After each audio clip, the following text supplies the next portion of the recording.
किसान भाइयों नमस्कार। इस कार्यक्रम में आपका स्वागत है। कहा भी जाता है कि कृषि आधारस्य जीवनम, कृषि जीवन का आधार है।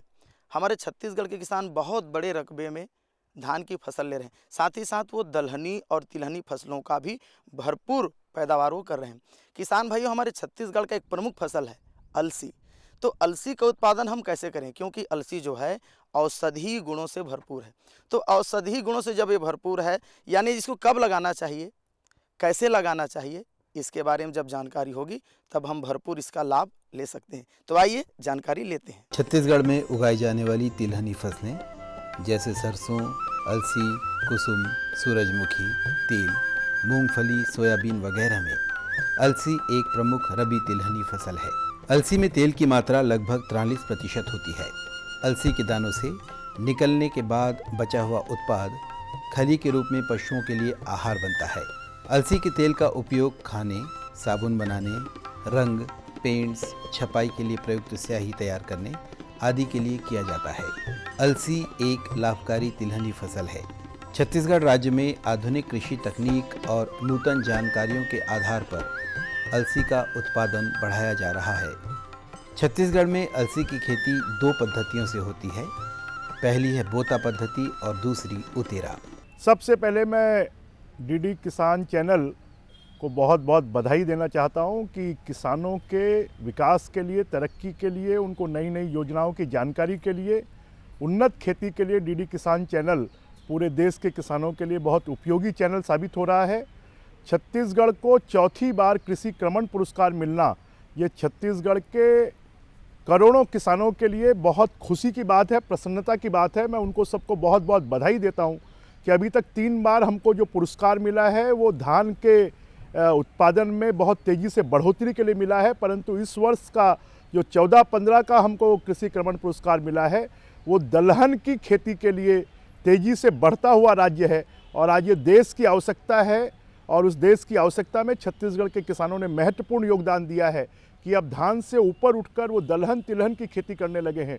मैं छत्तीसगढ़ के सभी किसानों को और किसानों को प्रमोट करने वाले सभी कर्मचारियों को, अधिकारियों को और सरकार की योजनाओं को मैं बहुत बहुत बधाई देना चाहता हूं, जिसके कारण छत्तीसगढ़ आज चौथी बार देश में अपना स्थान बना रहा है और कृषि क्रमण पुरस्कार प्राप्त कर रहा है। छत्तीसगढ़ में प्रमुख जो फसल है वो धान की फसल है तथा धान के बाद अनेक प्रकार की दलहनी एवं तिलहनी फसलों की खेती की जाती है। अलसी छत्तीसगढ़ में लगाने वाली प्रमुख तिलहनी फसल है। इसको हम असिंचित एवं सिंचित दोनों में लगा सकते हैं। यहाँ अलसी लगाने की 2 पद्धतियाँ। पहला तो है कि धान काटने के 15-20 दिन पूर्व ही अलसी के बीज को धान के खेत में छिड़क दिया जाता है एवं 15 से 20 दिन के बाद धान की कटाई की जाती है। इस विधि को उतेरा विधि कहते हैं। दूसरी विधि, जब हम खरीफ फसल की कटाई कर लें उसके बाद अलसी की बुआई की जाती है। हमारे इंदिरा गांधी कृषि विश्वविद्यालय में अनुसंधान के द्वारा अनेक अलसी की वैरायटी निकाली गई हैं जो कि अच्छा उत्पादन देने के साथ रोग प्रतिरोधी भी हैं। तो किसान भाई इन जातियों को लगाकर अच्छा उत्पादन प्राप्त कर सकते हैं। बोता पद्धति से अलसी की खेती के लिए भारी भूमि जैसे डोरसा और कन्हार अधिक उपयुक्त होती हैं। फसल की उत्तम उपज के लिए मध्य उपजाऊ दोमट मिट्टी सबसे उत्तम होती है। छत्तीसगढ़ राज्य की भूमि अलसी की मान से भी बेहतरीन है। अलसी की उम्दा पैदावार लेकर छत्तीसगढ़ ने राष्ट्रीय और अंतर्राष्ट्रीय स्तर पर अपनी छवि बदल दी है। छत्तीसगढ़ के इंदिरा गांधी कृषि विश्वविद्यालय रायपुर ने राज्य के किसानों में नए फसलों के लिए जागरूकता फैलाने का काम बहुत ही सफलतापूर्वक किया है। इंदिरा गांधी कृषि विश्वविद्यालय के नए नए अनुसंधान और सहयोगात्मक रवैया ने किसानों को इस बात के लिए अच्छी तरह से तैयार कर लिया है कि वे धान के अलावा भी अन्य फसलों के विषय में गंभीरता से सोचें। इस प्रयास का परिणाम ये रहा कि अलसी जैसी गैर पारंपरिक फसलों का भी छत्तीसगढ़ राज्य में भरपूर उत्पादन लिया जा रहा है। छत्तीसगढ़ के किसानों ने अलसी के अच्छे उत्पादन के लिए जिस तरह से अपने खेत को तैयार किया है वो इस बात की ओर इशारा है कि यहाँ के नवयुवक कृषक अब काश्तकारी के लिए विज्ञान का और आधुनिक तकनीक का पूरी सूझबूझ के साथ भरपूर इस्तेमाल कर रहे हैं। खरपतवार रहित इनके साफ सुथरे प्रक्षेत्र में लहलहाती अलसी की फसल इनके बढ़ते आर्थिक स्तर की कहानी खुद कह रहे हैं। जब हम खरीफ फसल की कटाई कर लें, उसके बाद 2-3 बार कल्टीवेटर एवं डिस्क हैरो चलाकर खेत को भुरभुरा बना लें तथा उसके बाद इसकी बुवाई करें। किसान भाई इस बात का विशेष ध्यान देंगे कि यदि हम इसकी बुवाई कतार में करें तो हमें अच्छा उत्पादन प्राप्त होता है। तो कतार में जब हम बुवाई करें तो कतार से कतार की दूरी 25 से 30 सेंटीमीटर रखनी चाहिए। इससे अच्छा उत्पादन प्राप्त होता है एवं अन्य कृषि क्रियाएं करने में भी हमें आसानी जाती है। तो किसान भाई जब भी इसकी बुवाई करेंगे कतार में करें तथा कतार से कतार की दूरी 25 से 30 सेंटीमीटर रखें। दूसरी जो विशेष ध्यान देने वाली बात है कि बीज को बुवाई के पूर्व फफूंदनाशक दवा से उपचारित कर लें, जिससे कि जो रोग है उससे हम बच सकें। किसान भाइयों को चाहिए कि इसके लिए हमेशा उन्नतशील एवं रोग प्रतिरोधी जाति निकालें। हमारे इंदिरा गांधी कृषि विश्वविद्यालय रायपुर से अनेक प्रकार की जाति निकाली गई हैं, जिसमें प्रमुख R552, किरण, दीपिका, कार्तिक, इंदिरा अलसी 32 एवं इंदिरा अलसी 92 है। ये रोग प्रतिरोधी भी हैं तथा इनमें उत्पादन भी अच्छा प्राप्त होता है। समूचे जगत का जिस तरह से आयुर्वेद की ओर झुकाव हुआ है, कहा जा सकता है अलसी की मांग बहुत बढ़ गई है और यही बढ़ी हुई मांग छत्तीसगढ़ के किसानों को अलसी उत्पादन के लिए प्रेरित भी कर रही है। विश्व स्वास्थ्य संगठन ने अलसी को सुपर स्टार फूड का दर्जा दिया है। आयुर्वेद में अलसी को दैव की भोजन कहा गया है। अलसी के इन्हीं गुणधर्म का लाभ छत्तीसगढ़ के अलसी उत्पादक किसानों को भरपूर मिल रहा है। इस फसल को हमारे देश में कई प्रांतों में लगाते हैं, जैसे छत्तीसगढ़ है, मध्य प्रदेश है, उड़ीसा है, महाराष्ट्र है, कर्नाटक है, आंध्र प्रदेश है, वेस्ट बंगाल है। सभी जगह लगभग थोड़ी बहुत फसल को लगाया जाता है। और इस फसल की जो मुख्य विशेषता ये है कि आज स्वास्थ्य के बारे में हर कोई चिंतित है और इस फसल में एक तत्व ऐसा है जो ओमेगा 3 है और लिनोलिक एसिड है।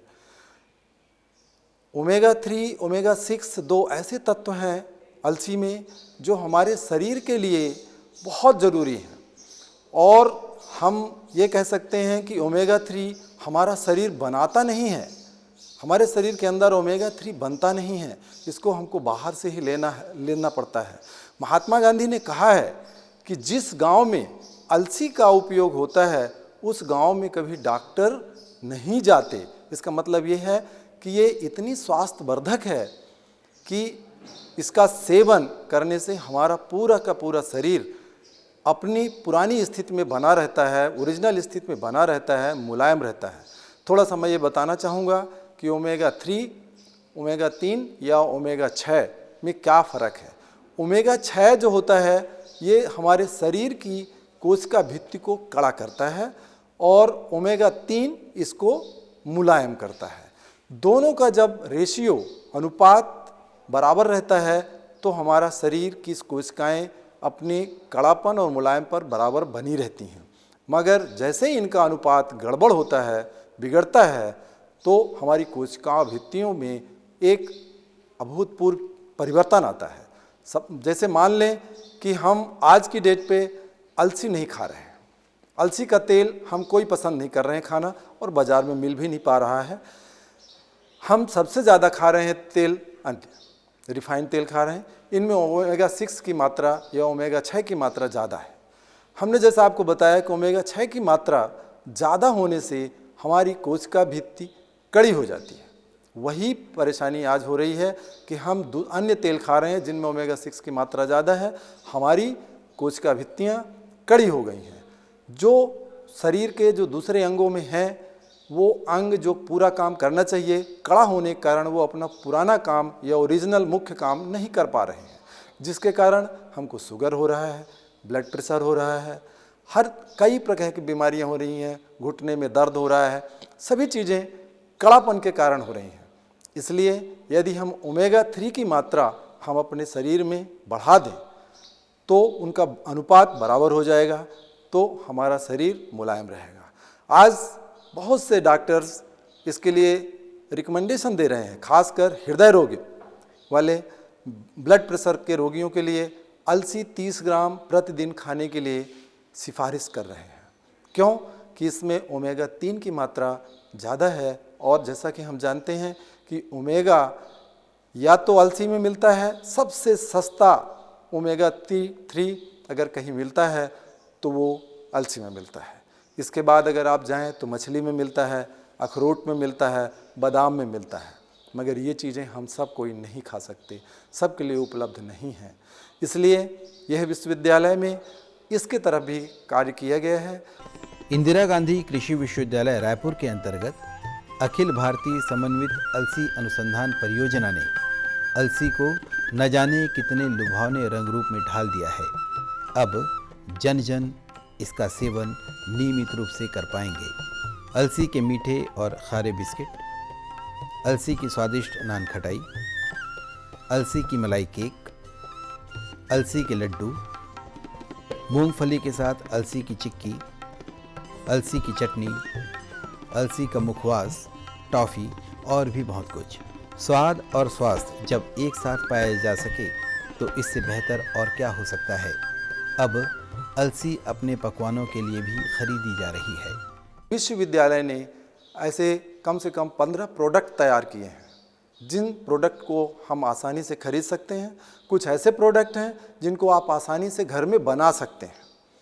जैसे हम कुछ नाम बताना चाहेंगे, जैसे चटनी, अलसी की चटनी है, इसको थोड़ा सा आपको भूनना है, और भून के आप पीस लें और नमक मिला लें थोड़ा सा, यदि ज़रूरी पड़े तो, और थोड़ा सा जीरा, थोड़ा सा मिर्च मिला लें, और ये आपकी चटनी तैयार। इसको आप 1 हफ्ते तक आप रख लीजिए। इसी तरह दूसरा प्रोडक्ट है मुखवास। मुखवास आप खाना खाने के बाद आप इसको 30 ग्राम पर डे खा सकते हैं। आपको सौंफ, सुपारी, लौंग खाने की इच्छा है, उसकी जगह आप इसको खा सकते हैं। बिस्किट्स बनते हैं, ब्रेड बन रही हैं आज की डेट में, और सबसे बढ़िया अगर ब्राउन केक खाने के शौकीन लोग हैं तो इसके अलसी से ब्राउन केक बिना कलर मिलाए हुए आप केक बना सकते हैं। जो जिनके पास बेकिंग की सुविधा है वो केक बना सकते हैं, और जिनके पास नहीं है तो बाज़ार से ले सकते हैं। ब्रेड आसानी से मिल रहा है इस समय। बाहर दूसरे देशों में हम इसको ले जाते हैं तो फ्लैक्स सीड के नाम से मिलता है। ब्रेड में फ्लैक्स सीड मिला हुआ रहता है, बिस्किट में फ्लैक्स सीड मिला हुआ रहता है।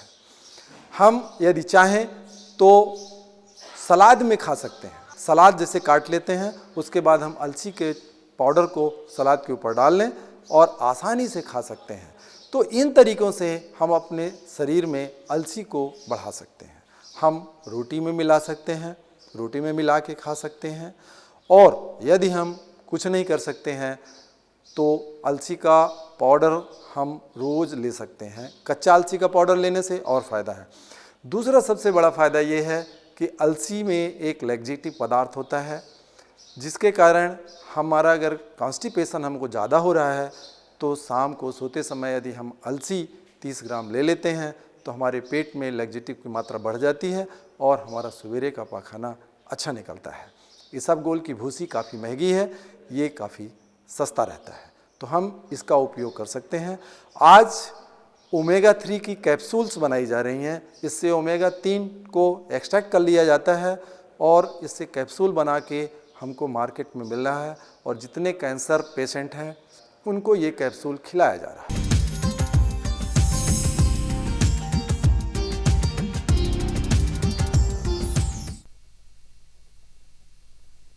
सब्जी में मसाला ज्यादा है। कितनी बार कहा है कि जितनी जरूरत हो बस उतना ही डाला करो। अरे मुझसे तो ऐसा कभी कभार होता है। और तुम जो हमेशा खेत में अनाप शनाप कीटनाशक डालते हो, उसका क्या?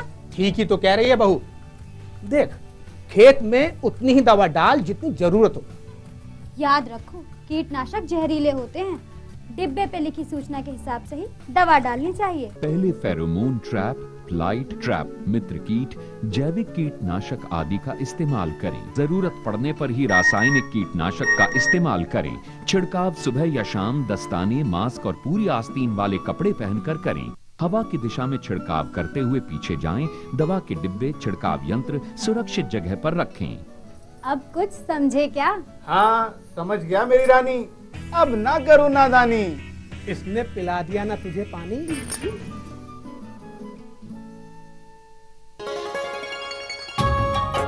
आप किसान भाइयों की खेती बाड़ी से जुड़ी हर समस्या का कृषि विशेषज्ञों द्वारा तुरंत समाधान। किसान कॉल सेंटर। आप भारत के किसी भी प्रदेश में रहते हो, कोई भी भाषा बोलते हो, आपकी समस्या चाहे फसल की बीमारी की हो, खाद की, पशुपालन की या कृषि से जुड़ी नई तकनीक की, अपनी समस्या का अपनी ही भाषा में समाधान पाने के लिए आप देश के किसी भी कोने से डायल करें 1551।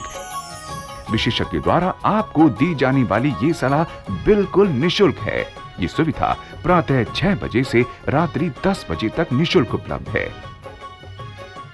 किसान कॉल सेंटर यानी 1551। जी जी जी।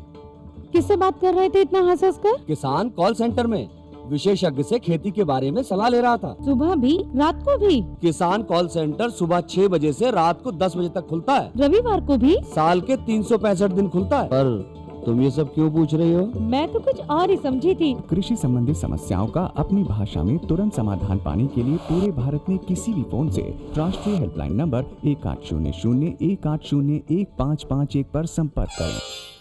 ये लो और बताओ। बस। अरे ये क्या भैया जी, बस इतनी सी रासायनिक खाद? किसानी छोड़ रहे हो क्या? किसानी नहीं, नादानी छोड़ रहे हैं। मिट्टी की जांच कराई है।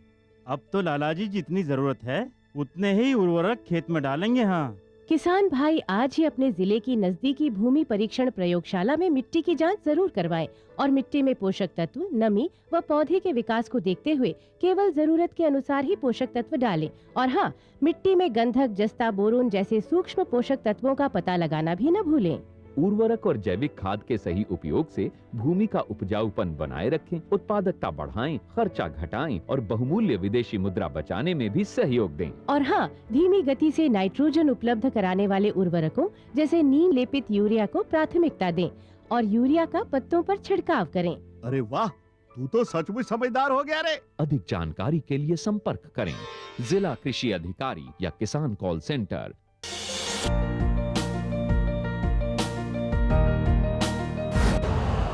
यूरिया का स्वदेशी उत्पादन 70 लाख टन बढ़ाने के लिए 6 उर्वरक संयंत्रों का उद्धार किया जा रहा है। FCIL के गोरखपुर, सिंदरी, तलचर और रामागुंडम संयंत्र, HFCL की बरौनी इकाई और BVFCL की नामरू फोर्थ। सोने पर सुहागा ये है कि देश में अब बनेगा सिर्फ नीम लेपित यूरिया, क्योंकि इससे होगा किसानों का फायदा ही फायदा। अनाज का उत्पादन 10% तक बढ़ेगा। बढ़ेगी 10 से 15% नाइट्रोजन क्षमता।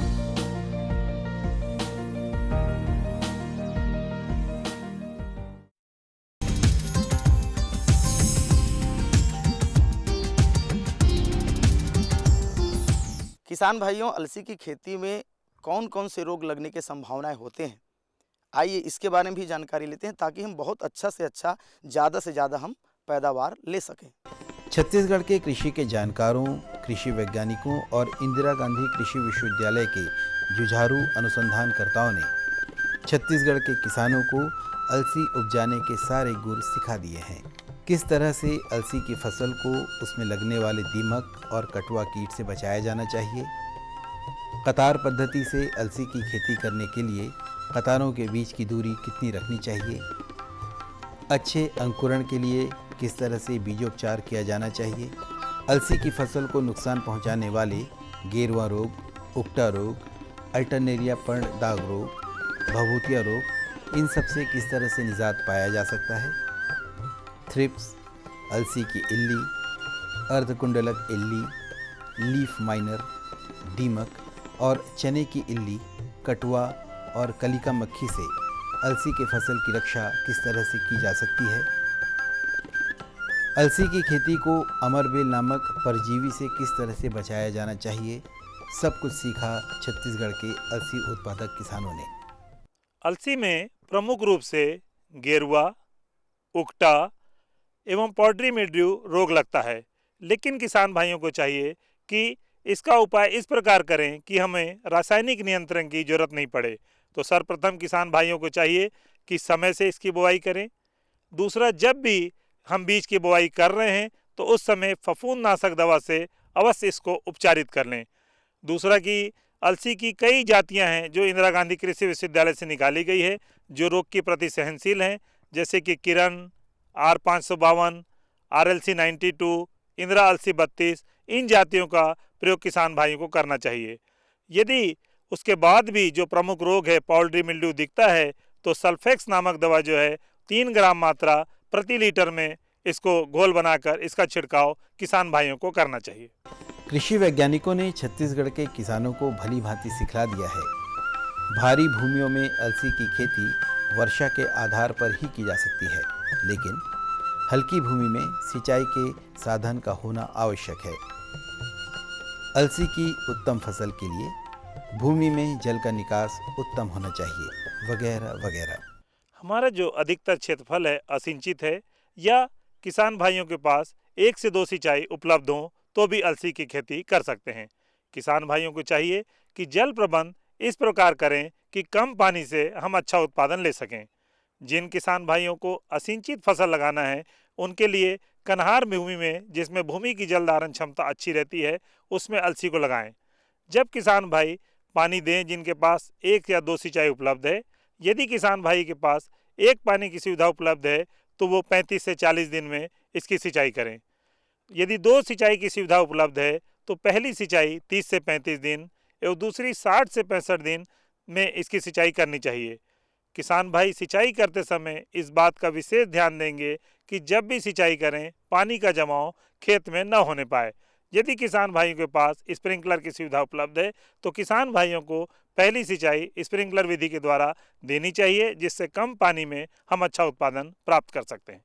अलसी के साथ में ये था जो एक भ्रांति थी किसानों के बीच में कि यदि अलसी को हम पानी दे देते हैं तो अलसी की फसल मर जाती है। जो विश्वविद्यालय ने इस भ्रांति को तोड़ा है। विश्वविद्यालय में ऐसी हमारे पास अनेक जातियां हम लोगों ने विकसित की हैं जिसके द्वारा जिनको लगाने से आप 3 पानी 4 पानी तक हम दे सकते हैं यदि हमारे पास उपलब्ध है, और हम 15 से 20 कुंटल प्रति हेक्टर उपज हम आसानी से ले सकते हैं। हमको थोड़ा सा विशेष सावधानी देने की ज़रूरत रहती है कि अलसी की फसल को हम कभी भी निचहन खेत में या भराव खेत में ना लगाएं। अगर वहाँ हम भराव के खेत में लगाते हैं और बरसात ये रबी में अगर पानी गिरता है, बरसात होती है तो वहाँ पानी भर जाता है, जिसके कारण जितनी भी रबी की फसलें हैं वो इतना पानी नहीं सहन कर पाती। इसलिए हमको विशेष ध्यान देने की ज़रूरत है कि हम भराव के खेत में इस फसल को न लगाएं, क्योंकि ये ज़्यादा लगातार भरा हुआ पानी को नहीं सहन कर सकती। आप पानी दे दें, उसका जल निकास अच्छा रहे, और 25 दिन 15 दिन 20 दिन 25 दिन बाद जब आपकी ज़रूरत पड़े तो हम दोबारा फसल पानी दे सकते हैं फसल को। इस तरह से फसल में ना तो ज़्यादा रोग लगेगा कुछ, ना फसल मरेगी, और उत्पादन जैसा कि हम आपको बताया कि 15 से 20 कुंटल प्रति हेक्टर हम अलसी का उत्पादन ले सकते हैं। छत्तीसगढ़ राज्य में अलसी की बढ़ी हुई उत्पादकता इस बात का संकेत है कि किसानों ने कृषि वैज्ञानिकों की सलाह पर अपनी पूरी दिलचस्पी दिखाई है। अलसी रोपण का सही समय, भूमि चयन, प्रक्षेत्र की तैयारी, सिंचाई व्यवस्था, रोग और कीट नियंत्रण, उर्वरक प्रबंधन के साथ छत्तीसगढ़ राज्य के अलसी उत्पादक किसानों ने कृषि के जानकारों से अलसी की गहाई, सफाई, भंडारण सब कुछ पूरी लगन के साथ सीख लिया है। अलसी की खेती हम असिंचित तथा सिंचित दोनों अवस्था में करते हैं। जब किसान भाई असिंचित अवस्था में इसकी खेती कर रहे हैं तो इसके लिए किसान भाई 40 किलो नाइट्रोजन, 20 किलो स्फूर एवं 20 किलो पोटास प्रति हेक्टेयर की दर से दें। यदि स्फूर की मात्रा हम सिंगल सुपर फास्फेट से दें तो ये अत्यंत लाभकारी होगी, क्योंकि इसमें कैल्शियम एवं सल्फर, गंधक दोनों चीज़ इससे मिल जाती है। और यदि किसान भाई के पास सिंगल सुपर फास्फेट उपलब्ध नहीं है तो सल्फर की मात्रा अतिरिक्त रूप से हमको देनी चाहिए। सिंचित अवस्था में किसान भाई 60 किलो नाइट्रोजन, 25 से 30 किलो स्फोर एवं 25 से 30 किलो पोटास प्रति हेक्टेयर की दर से दें। जब हम खाद देंगे सिंचित अवस्था में तो नाइट्रोजन की आधी मात्रा तथा स्फोर एवं पोटास की पूरी मात्रा बुवाई के समय दे दें तथा जो शेष नाइट्रोजन की मात्रा है वो पहली सिंचाई के समय किसान भाइयों को देनी चाहिए।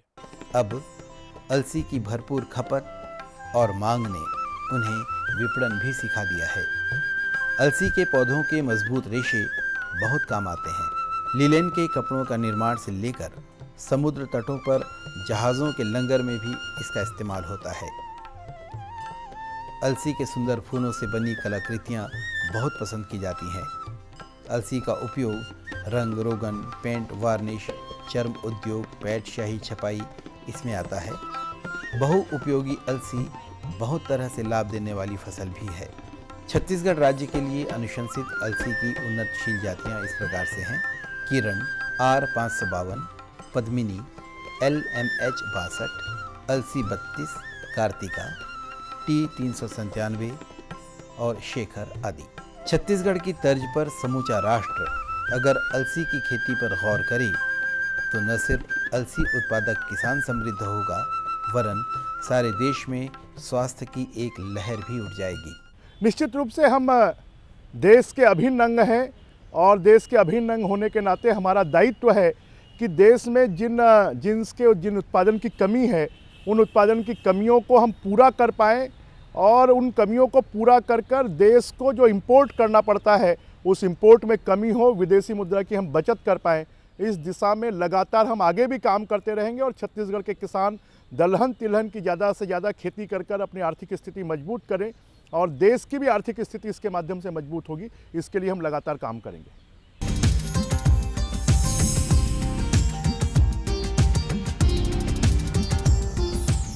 किसान भाइयों, अभी हम अलसी की खेती की जानकारी आपको दे रहे थे। उम्मीद है कि आपको महत्वपूर्ण जानकारी मिली होगी। आप भी इस जानकारी को लेकर के अलसी की खेती करेंगे और भरपूर पैदावार लेकर के आप लाभ कमाएंगे। किसान भाइयों, अगले अंक में नई जानकारी, नई तकनीक, नई विधि के साथ आपके सामने फिर उपस्थित होंगे। तब तक दीजिए विदा। जय जोहार।